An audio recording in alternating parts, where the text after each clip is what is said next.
Hello दोस्तों, मैं अजय कुमार एक बार फिर से आ गया हूँ आप सभी स्टूडेंट्स के लिए। आज मैं आप लोगों को कक्षा 12 की मैथ पढ़ाऊँगा, जिसमें मैं एक चैप्टर स्टार्ट करने जा रहा हूँ, कॉन्टिन्यूटी एंड डिफरेंशिएबिलिटी। कॉन्टिन्यूटी अर्थात जिसे कहा जाता है हिंदी में सततता। कॉन्टिन्यूटी होती क्या है पहले मैं ये जानेंगे हम लोग।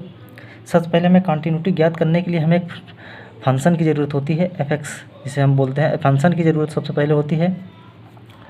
ये क्या है? फंक्शन की ज़रूरत होती है। और कॉन्टिन्यूटी ज्ञात तभी वहीं पे किया जा सकता है जहाँ पर कोई फंक्शन दिया हो। कॉन्टिन्यूटी किसी पॉइंट पर ज्ञात की जाती है। कॉन्टिन्यूटी किसी पॉइंट पर ज्ञात की जाती है कॉन्टिन्यूटी। जैसे x की वैल्यू वहाँ पे दी हो, x बराबर 0 दिया हो, x बराबर 2 दिया हो, कॉन्टिन्यूटी किसी पॉइंट पर ज्ञात की जाती है। सबसे मेन पॉइंट जो ये है कि कॉन्टिन्यूटी जो हमेशा ज्ञात की जाती है किसी पॉइंट पर ज्ञात की जाती है। और कॉन्टिन्यूटी ज्ञात करने के लिए हमें एक फंक्शन की आवश्यकता है, अर्थात एक फलन की आवश्यकता होती है। अर्थात सपोज दैट मान लीजिए जैसे फंक्शन दिया है f(x) = 5x - 4। हमें इसकी कॉन्टिन्यूटी ज्ञात करना है x = 1 पर। x = 1 पर हमें इसकी कॉन्टिन्यूटी ज्ञात करना है।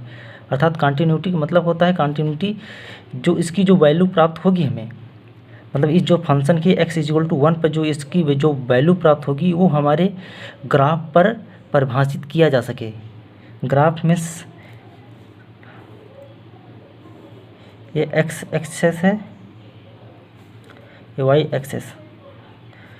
जो हमारी कॉन्टिन्यूटी ज्ञात तभी की जा सकती है इसकी जो वैल्यू प्राप्त हो, मतलब जो इसका वैल्यू जो प्राप्त आए वो क्या है, हमें इस ग्राफ पर क्या उसे प्रदर्शित कर सकते हैं। तभी वह फलन हमारे क्या है, सतत है, कॉन्टिन्यूअस है, सतत है। जैसे x = 1 पर, इस पर देखिए x = 1 पर, तो फंक्शन ऑफ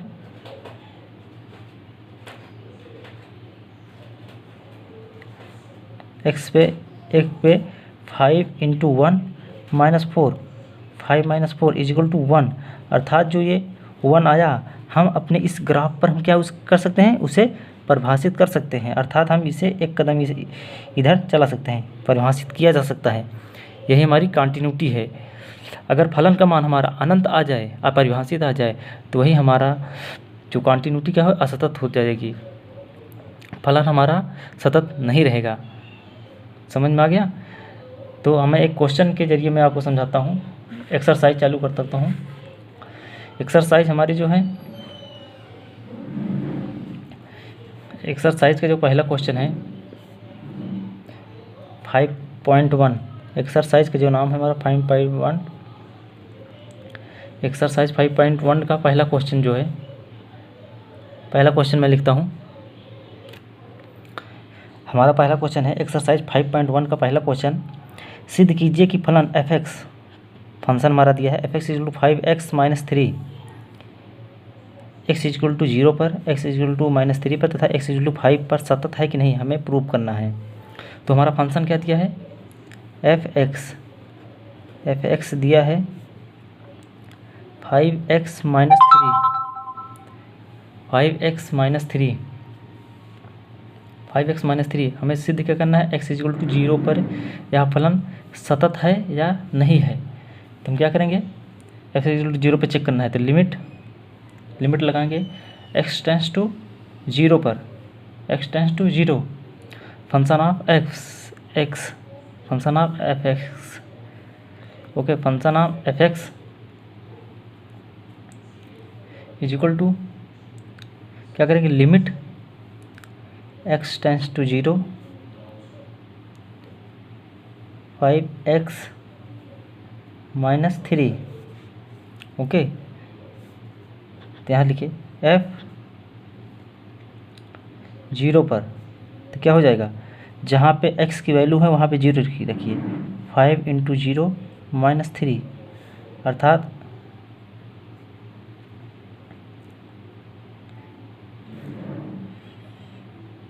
f0 = कितना आ जाएगा, -3। ये 0 हो जाएगा, ये कितना हो जाएगा, -3, ओके। आगे बढ़िए, आगे देखते हैं।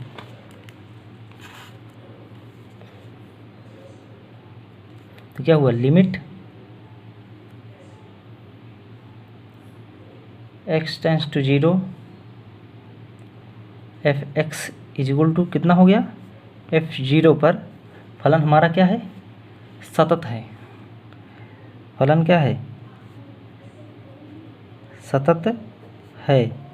फलन सतत क्यों है, क्योंकि हमारा जो वैल्यू आई फलन का -3, वैल्यू हमारा क्या है -3 आई।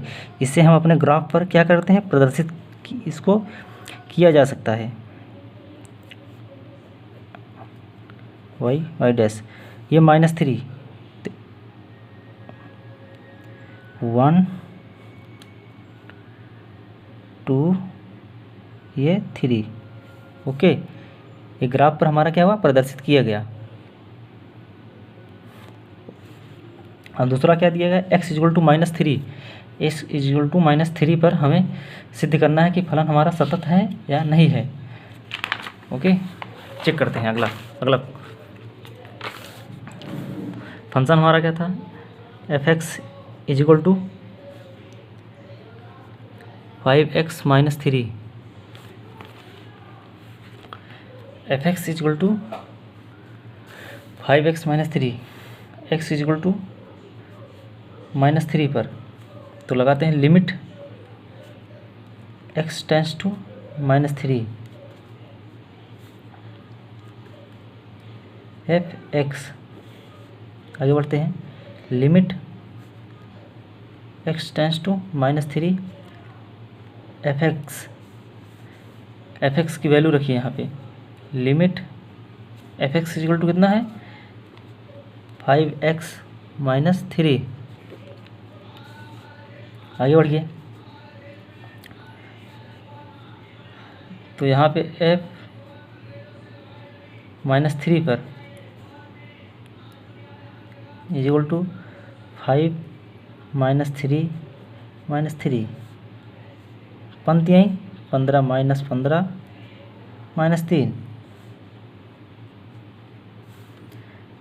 15 3 18 -18, f इज इक्वल टू -3 पर, अर्थात लिमिट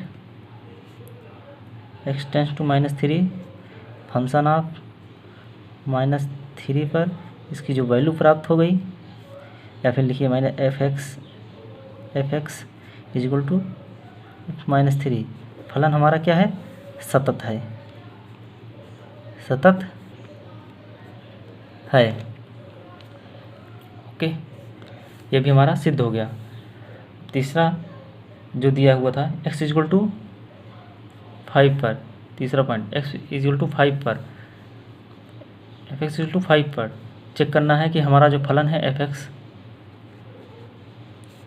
5x - 3 सतत है या कि नहीं, यह सिद्ध प्रूव करना है। तो चेक करते हैं इसे भी, limit x tends to 5 function of f(x) is equal to limit x tends to 5x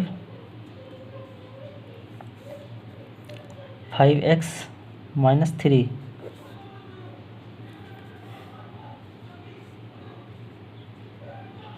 तो जो इसकी वैल्यू प्राप्त होगी क्या होगी, f 5 × 5 -3 इक्वल टू 25 में से 3 गेन 22, अर्थात f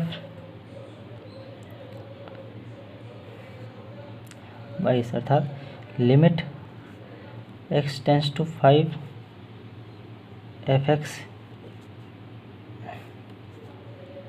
is equal to f 5 पर हमारा फलन क्या है, सतत है, सतत है, सॉरी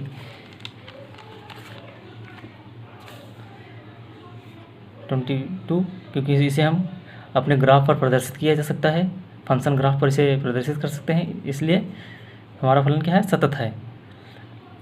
अगर हमारी वैल्यू 22 के स्थान पे इन्फिनेटिव आ जाती, इन्फिनेटिव जिसे हम परिभाषित नहीं कर सकते हैं, तो हमारा फलन असतत हो जाता, क्योंकि हम इन्फिनेटिव को हम अपने ग्राफ पर प्रदर्शित नहीं कर सकते हैं।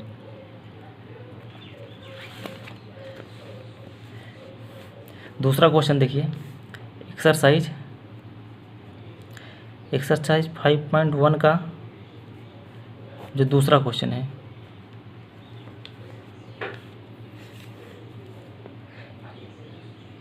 x इक्वल टू 0 पर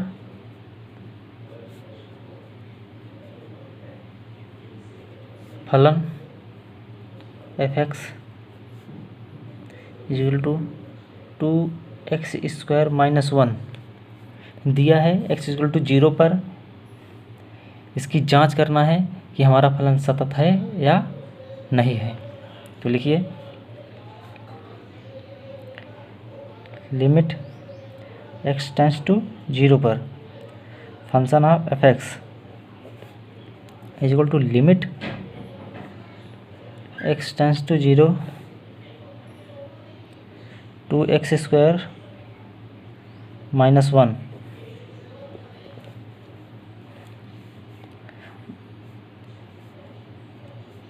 2 इंटू 0 पर square minus 1 equal to minus 1, अर्थात हमारे जो फंक्शन की जो वैल्यू आ गई -1 आ गया।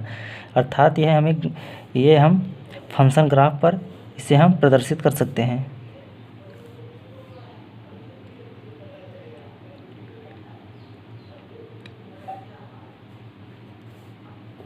-1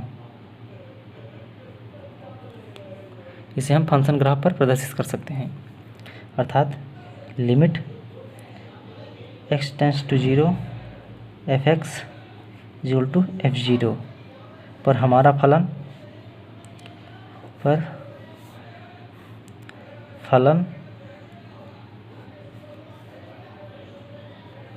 f(x) equal to 2x² minus 1